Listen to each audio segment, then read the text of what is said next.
Mateus capítulo 9, do versículo 1 até o versículo 8.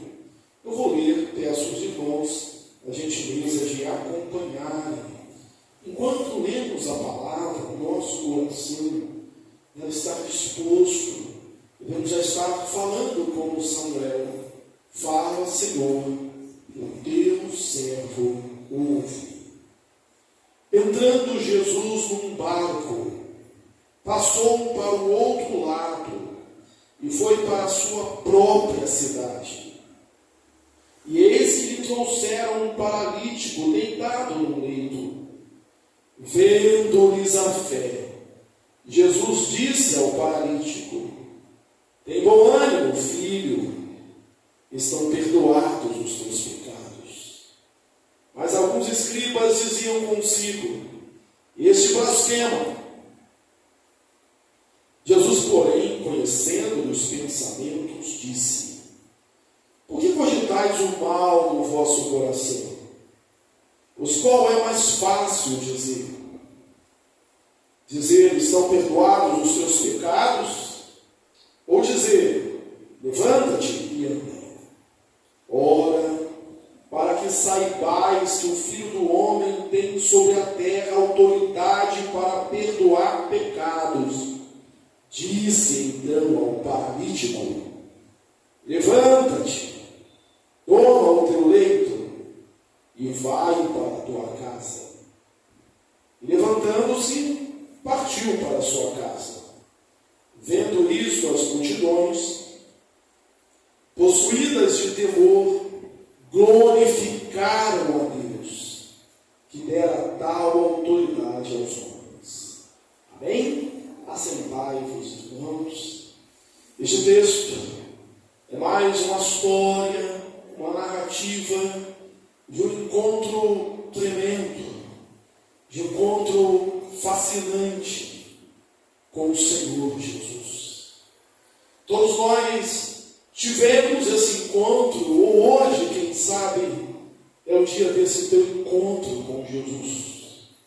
Um encontro que transforma, um encontro que muda a realidade, ou um encontro que muda a vida, que faz a história ser diferente. Esse texto, essa história, é narrada nos 3 evangelhos sinóticos, a saber, Mateus, Marcos e Lucas.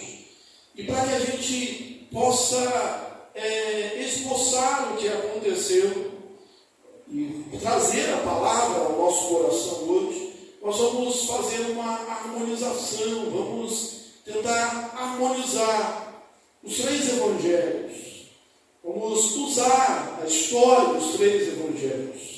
Então, quando você perceber, eu falar, mas isso não está aqui nesse texto, vai estar em Mateus, capítulo 9, ou em Marcos, no capítulo 2, ou em Lucas, no capítulo 5.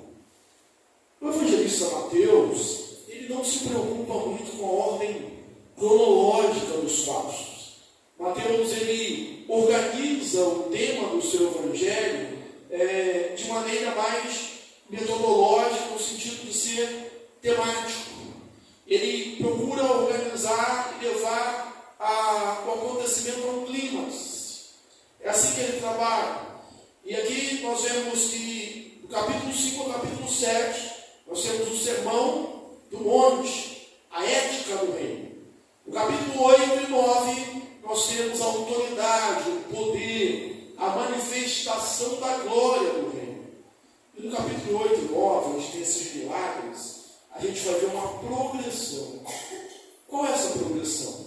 A gente vê, por exemplo, Jesus tocando o leproso, purificando o leproso. Ali é necessário que ele toca. E quando pregamos sobre isso, nós demos ênfase a essa situação. Ele tocou no leproso, tocou no intocável, tocou naquele que ninguém tocaria. Jesus toca o leproso e diz: quero, fica limpo. Ele ficou purificado. Um pouco mais à frente, Mateus vai narrar a a cura do servo do centurião. E se o leproso ele curou com um toque, o filho, ou melhor, o servo do centurião, ele cura à distância. Ele cura sem tocar. Ele cura sem ver. Ele cura de longe. Ele cura à distância. Eu vou com você, disse Jesus. E o centurião disse: Senhor, eu sou um homem sujeito à autoridade. E digo a esse vai, ele vai. A este vem, e ele vem. Manda apenas uma palavra. E o meu servo ficará curado. E assim foi. Assim aconteceu. Aí Mateus vai e narra um outro milagre, a cura da sogra de Pedro. Agora não está em público, não está num ambiente familiar dentro de uma casa.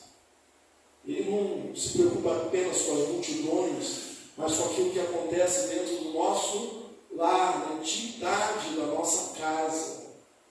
Uma enfermidade que ele cura, e muitos doentes, enfermos são trazidos. Aí, Jesus vai passar para o outro lado, atravessar o mar da Galileia. E o que acontece nessa travessia? Uma grande tempestade. E aquele que cura a enfermidade, tocando ou de longe, de perto ou de longe, agora é aquele que mostra autoridade sobre a natureza, acalmando a tempestade ao ponto de os discípulos perguntarem: quem é este que até o vento e o mar não obedecem a voz? Mas ele chega do outro lado, o que ele encontra? Os endemoniados gadarenos, possuídos por uma legião. E Jesus expulsa aqueles demônios que vão para uma manada de porcos, se precipitam no abismo. Os gadarenos depois pedem para que Jesus saia do meio deles, saia da cidade. Jesus é aquele que cura a enfermidade. Jesus é aquele que tem poder sobre a enfermidade. Jesus é aquele que tem poder sobre a natureza. Jesus é aquele que tem poder para expulsar demônios. Mas ou a enfermidade, melhor dizendo, não é a maior calamidade do ser humano. Não é a maior tragédia do ser humano. Porque enfermo eu e você podemos estar. Aliás, todos nós um dia vamos morrer, vamos perecer por causa de um tipo de falência do nosso corpo. Jesus, ele vem agora, Mateus narra isso, ele vem e o texto mostra que ele tem poder para perdoar pecados. Acredite, o maior problema do ser humano não é a doença, não é a falta de dinheiro, não é o confrontar-se com a morte. O maior problema do ser humano é o pecado não perdoado. E esse, com certeza, é o maior aliado do diabo.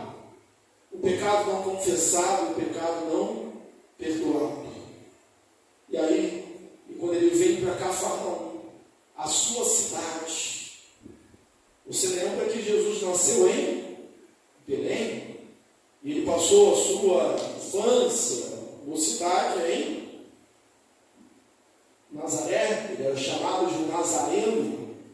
Mas ele adota como seu quartel-general, como seu QG, como sua base de operações, como a sua cidade, a cidade de Cafarnaum.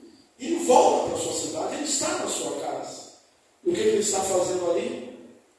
Ele está em silêncio. Jesus tinha poder para curar, mas o que Jesus mais faz, o que ele mais quer fazer, é pregar o reino de Deus. E as multidões vão até ele, as multidões chegam-se ali para ouvir as boas novas do reino de Deus. Ele vem anunciar a salvação e as multidões correm. Olha que ele não está na sinagoga, como estavam outras vezes. O pessoal podia esperar o sábado chegar para ouvi-lo na sinagoga, mas eles vão até a casa onde Jesus está. A multidão está ali. Ouvem Jesus, e Jesus traz a palavra para essa multidão. O que acontece? Aí nós vamos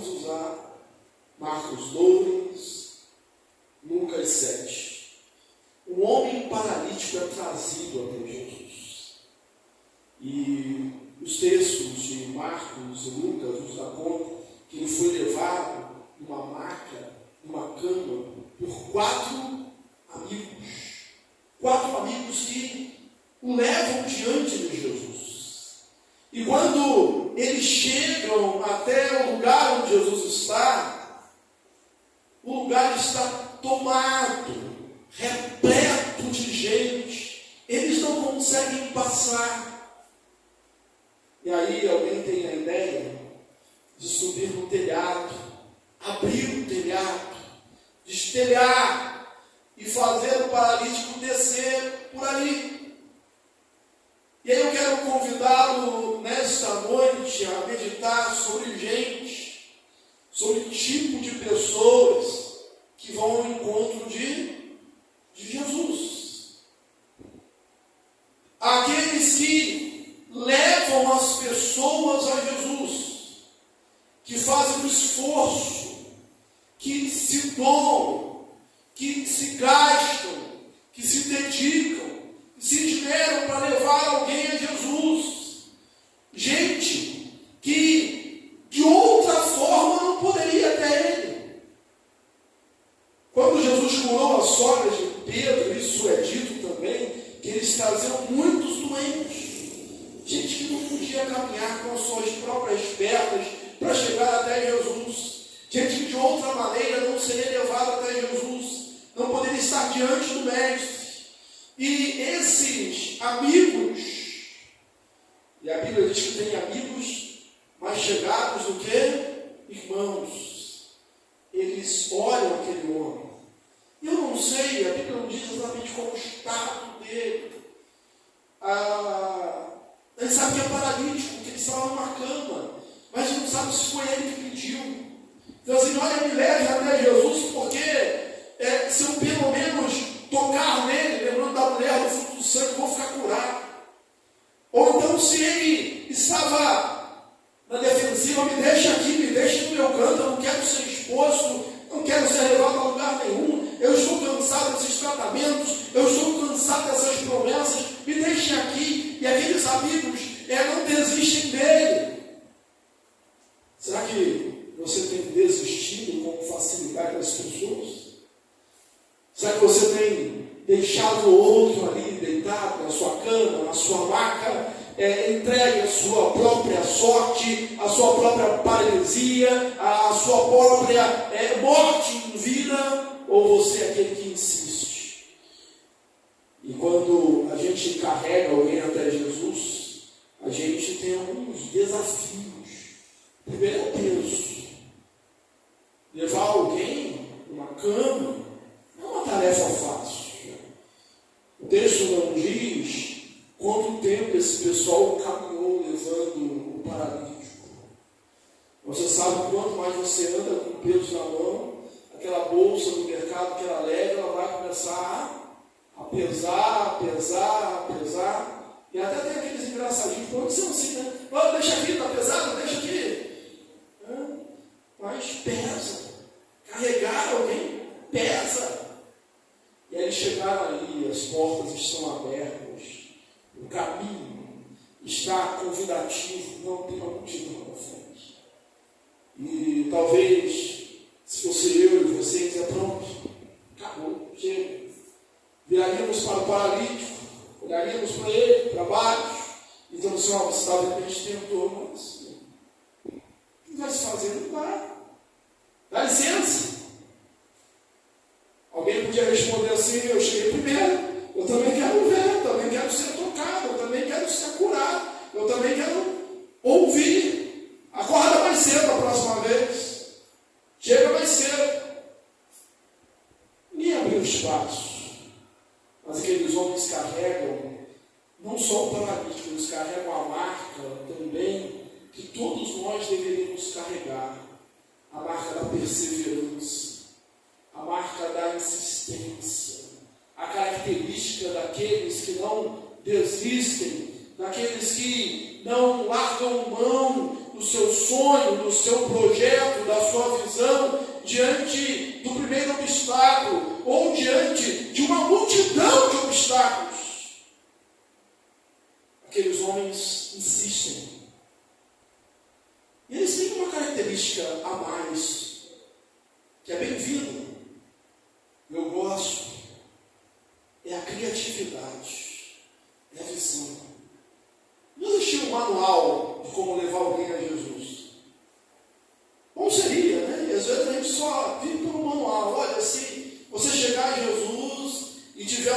cano, não der para você passar, você pega ali a cama, sobe no telhado, quebra o telhado, está autorizado, não vai ser considerado dano à propriedade alheia, você quebra o telhado, desce ali com um paralítico e não se preocupa se vai ter mais um acidente, se o paralítico vai cair e ao invés de ser curado vai ter que ser ressuscitado. Não tinha isso. Mas aquele que não desiste, ele consegue ver o que ninguém vê. Ele consegue enxergar o inusitado. Ele consegue dizer assim, já que não dá para entrar pela porta, já que não dá para entrar pela janela, eu vou entrar pelo telhado. Já que não dá para ir na horizontal, eu vou pela vertical. Já que não dá para entrar pela porta, eu vou entrar por cima. Já que não tem porta aberta, eu vou quebrar o telhado, mas eu vou entrar e eu não vou sair daqui até levar o meu amigo até Jesus. Marca da perseverança. E tem gente assim, né, Deus? Tem gente assim, eu espero que você seja um assim. E às vezes somos tão assim, que somos chatos, somos impertinentes. Somos aqueles que dizem, olha, vai na igreja hoje, hein? Hoje é o dia dele, é o seu dia, você tem que ir. E começa de manhã, e faz a hora do almoço, e faz a hora à tarde, e a pessoa acaba, olha, já que é para você parar de me encher a paciência, eu vou contigo. A gente não desiste. Eu só vou fazer uma pergunta para você. Qual foi a última pessoa que você levou até Jesus? Tem pessoas que não virão com as próprias pernas. Eu não estou falando de paralisia física, simplesmente. Estou falando de gente que está desanimada. Tem gente desanimada. Eu estou falando de gente que desistiu de tudo já. Eu estou falando de pessoas, daquelas que repetem assim, para mim não tem jeito, isso é muito bom para você, para mim não dá. Mas Deus faz, Deus opera. E a gente tem que continuar levando as pessoas a Jesus. Eu lembrei agora de uma prima, que um dia me chamaram para ir lá na casa dela, estava tribulada, estava bebendo muito, jovem, menina bonita, nova, e comecei a aconselhar ela. E o irmão dela na porta para não sair, porque ele não queria deixar ela sair de casa, porque ela estava muito ruim. E, dado momento da nossa conversa, ela falou assim, isso é fácil para você, está alicerçado na palavra, que tem uma vida certinha. Eu falava, não, é para você também, é para você também, é para você também. E muito tempo passou. E aí eu encontrei essa prima depois, e ela hoje é uma serva do Senhor. Com todos aqueles jargões evangélicos, né, que a gente aqui na igreja não tem muito, com todos aqueles jargões evangélicos. Impossível. Impossível. Não existe. Impossível. Mas tem o próprio paralítico, né? Você imagina a situação. Eu não sei quanto tempo ele estava doente, quanto tempo ele estava assim. Mas você está doente, é um peso, é um peso para a família, um estorvo para a família. A gente sabe disso. E não estamos dizendo que não vamos amar, não vamos cuidar, mas nós sabemos que priva as pessoas da sua liberdade, que quem é assistido, por mais amor que esteja envolvido, se sente algumas vezes constrangido também. Isso é uma realidade. Aquele homem era levado de um lado para o outro. Aquele homem, ele não podia, ele não tinha essa liberdade de ir e vir tão apreciado. Não tinha. Ele não era, como o pessoal costuma dizer aí, nos meios acadêmicos, era dono da sua própria história. Não era dono da sua própria história. Ele era levado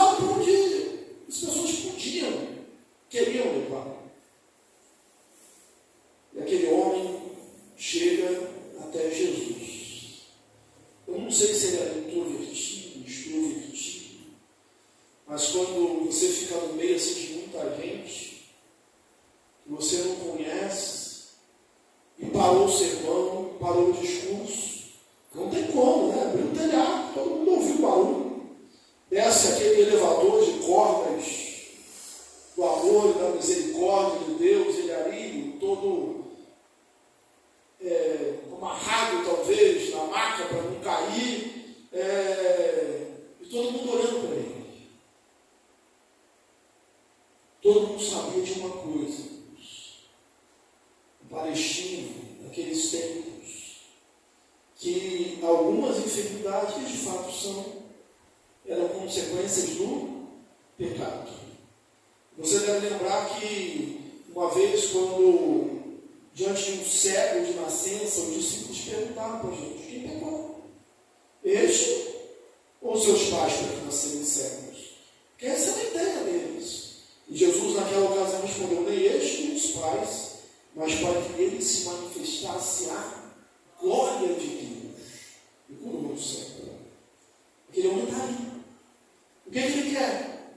O que as pessoas querem? O que os amigos desejam? É que ele seja curado. Mas Jesus olha para aquele homem e diz: filho, tem bom ânimo, os teus pecados estão perdoados. A primeira coisa que Jesus diz não é: levanta e anda, você está curado, mas é: os teus pecados estão perdoados. Porque ele vai na essência, ele vai no real problema, ele vai na causa, ele não trata o efeito, ele não trata a consequência, ele trata a causa, porque se você tratar a causa, você resolve o problema. Filho, os teus pecados estão perdoados. E ali Jesus cura. Primeiro ele cura as emoções daquele homem.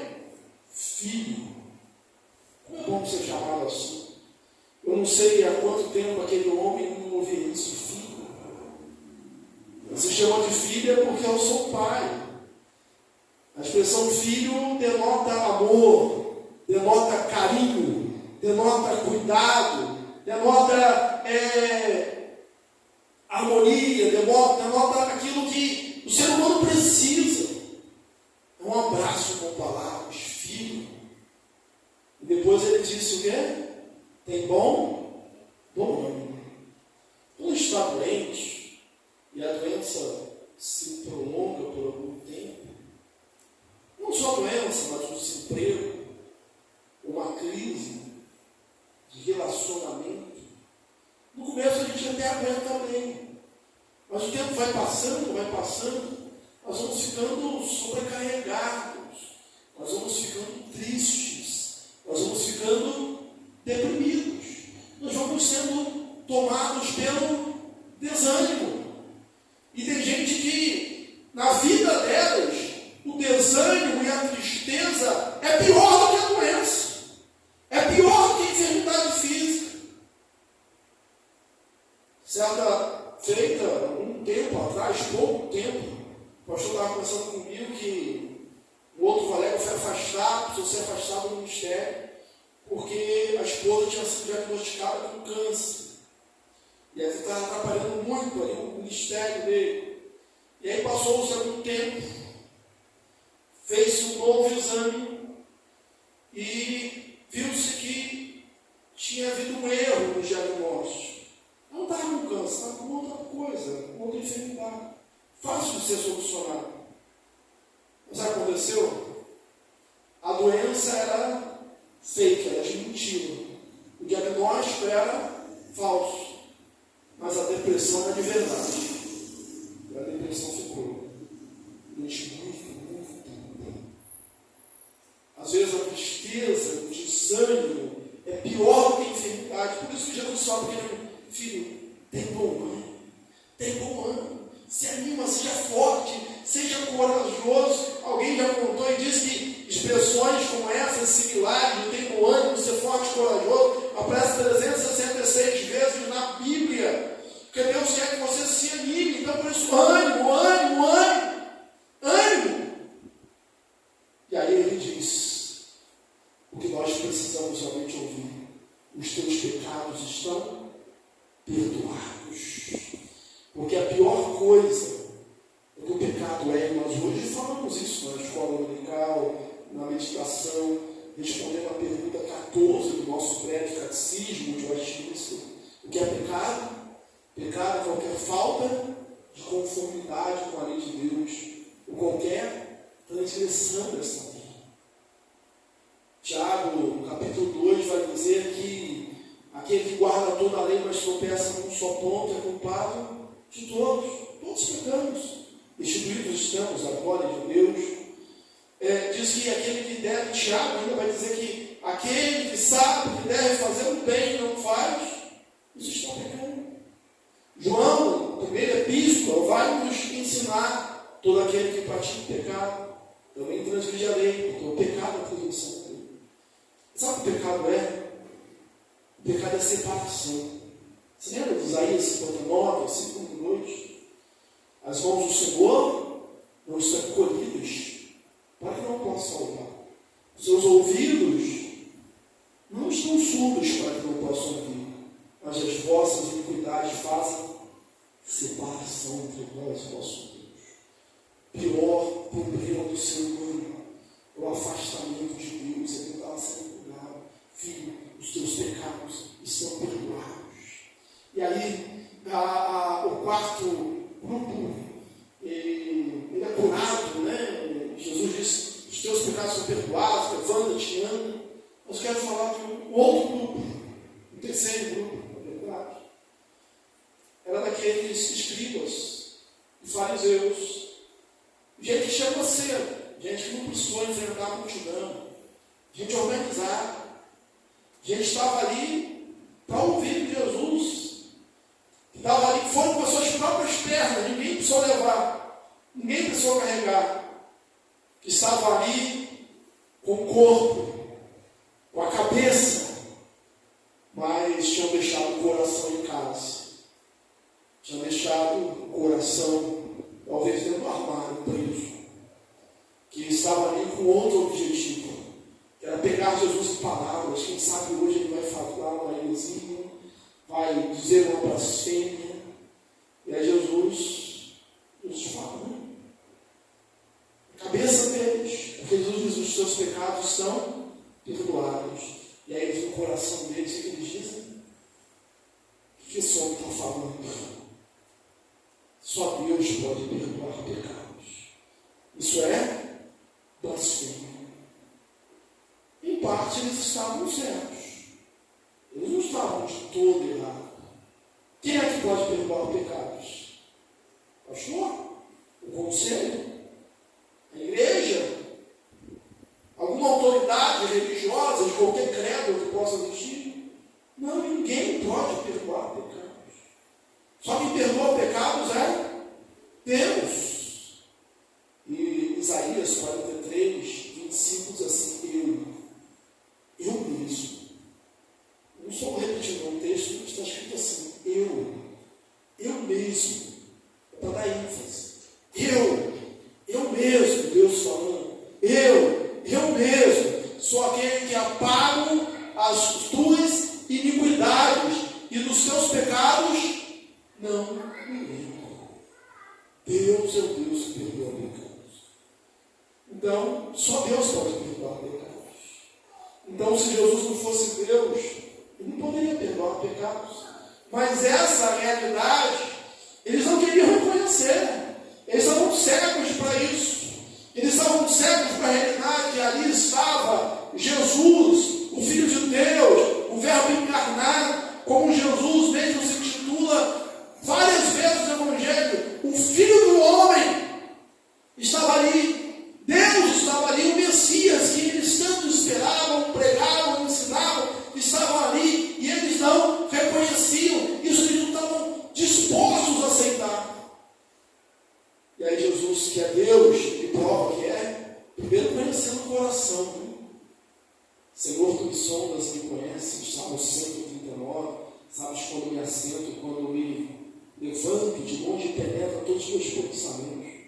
Só Deus perdoa pecados e só Deus conhece pensamentos. Ele sabe do seu pensamento. Ele está pensando agora. Eu estou pensando agora. Ele conhece. Ele diz, ele declara o pensamento daqueles homens em público. Ele sabe o que eles estão pensando, ele conhece o coração humano. E se só Deus poderia perdoar pecados, só Deus poderia curar. E aí ele diz para os seus algozes, para os seus críticos, o que é mais fácil? Vocês estão perdoados os seus pecados?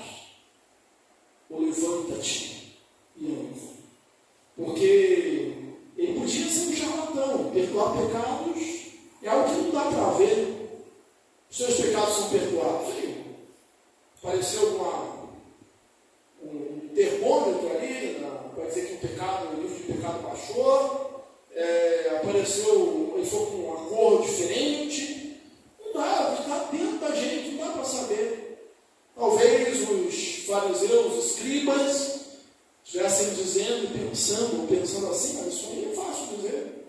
Não dá para confirmar. Aí Jesus diz para que eles saibam que o Filho do Homem, ele sempre usou essa designação, o Filho do Homem tem poder na terra para perdoar pecados. Disse ao paralítico, levanta, toma o teu leito e vai para a tua casa.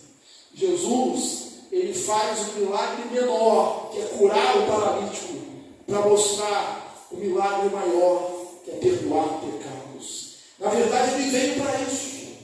O Evangelho de Mateus, no capítulo 1, versículo 21, vai dizer isso, a respeito do nome de Jesus. E o nome dele será Jesus, por quê? E o nome dele será Jesus, porque ele vai perdoá-los, vai salvar o seu povo dos pecados deles.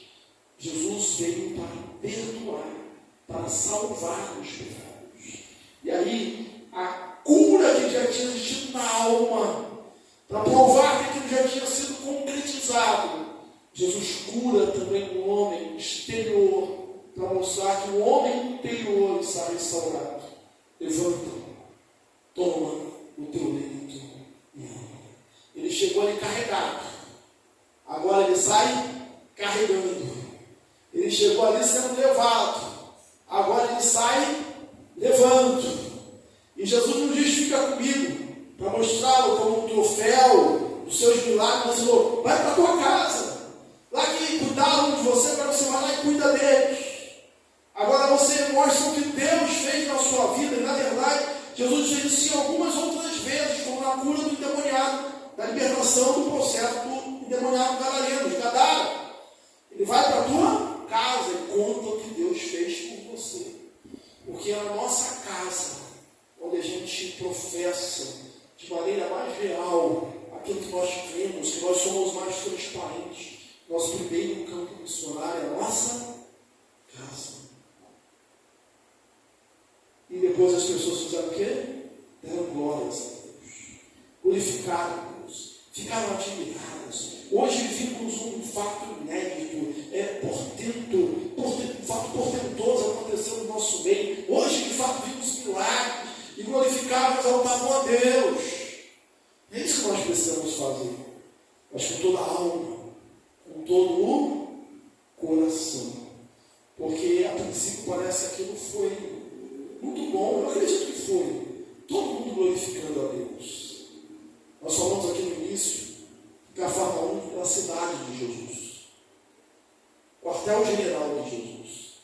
Quantos milagres foram operados ali?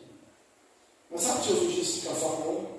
Lá em Mateus, no capítulo 21, ele disse: ai de ti, Corazim, ai de ti, Betsaida, ai de ti, Cafarnaum. Cafarnaum, você subiu até o céu, vai descer até o inferno. Porque se em Sodoma e Gomorra tivesse sido operado a metade dos milagres que foram operados em ti, há muito eles teriam se arrependido no pó, na cinza. Eles viram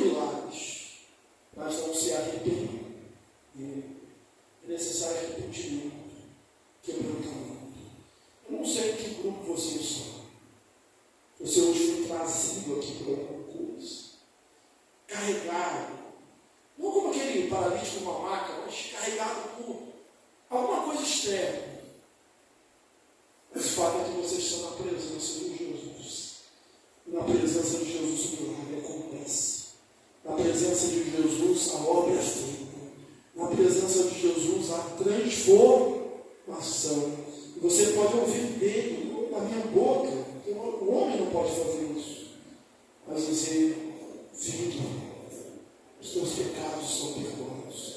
Aquilo que esmagava o seu coração, a sua mente, aquilo que te atormenta, aquilo que te tira o sono, aquilo que te dá um aperto no peito, um nó na garganta, que tira o fôlego, que te deixa sem dormir.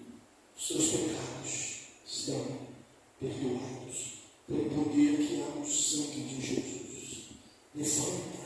Levanta do seu ostracismo, levanta da sua paralisia, levanta dessa sua morte em vida e glorifica o nome de Deus, glorifica o nome de Deus. E para nós que somos da igreja, você que é crente do Senhor Jesus, não desista de levar alguém até Cristo. Por mais difícil que pareça, enfrente a multidão se for preciso. Cave um telhado, escave um telhado, quebre um telhado, se for preciso. Mas não desista de colocar um amigo na presença de Jesus. O seu filho na presença de Jesus. O seu neto na presença de Jesus. Não desista. O seu pai, a sua mãe na presença de Jesus. O seu cônjuge na presença de Jesus. Não desista. Que Deus complete em nós a sua obra e aplique a sua palavra. Nós vamos orar, vamos ficar de pé, vamos orar ao Senhor e você pode falar, você com Deus agora. Pode dizer, Senhor, eu sou esse paralítico que precisa ser curado, transformado. Eu quero ouvir o Senhor me chamando de filho nesta noite. Eu quero ouvir o Senhor renovando meu ânimo nesta noite. Eu quero ver o Senhor dizendo para mim, levanta e anda. Porque se o Senhor mandar, eu vou levantar. Vou fazer igual o Pedro. Se eu mandar andar pela água, eu vou andar. Manda, Senhor. Deus, oremos.